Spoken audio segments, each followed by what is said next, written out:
guys, today I decided to prank my mom. I'm back. I'm gonna get her. So today's prank, it's poop. I'm gonna use and then I'm gonna put it on her hand. She's basically going to work, so like I have to make this quick. Let's get into it. Okay guys, I'm gonna put the phone.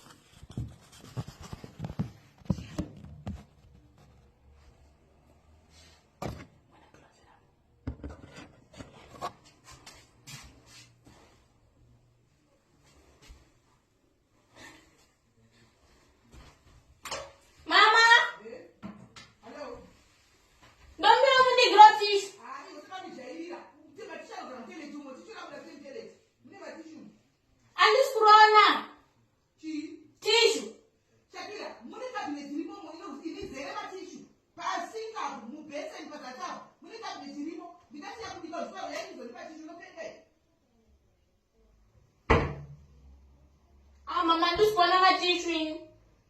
Look at some number. Shakira, Ma, please.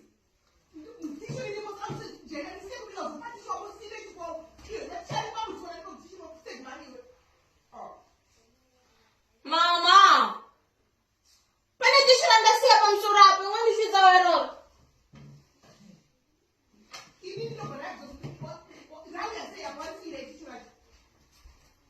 Rapuda by mistake. Natural get unpelled. Mama, no me wrong. I'm gonna my chamber.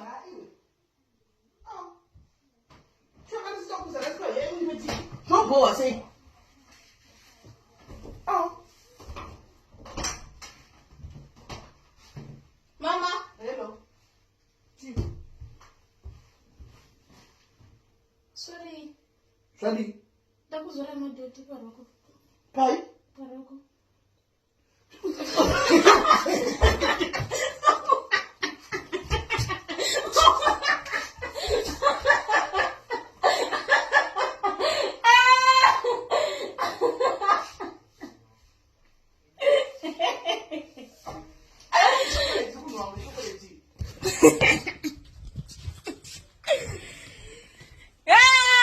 Guys, say Team Shakira. I'm coming back with my daughter.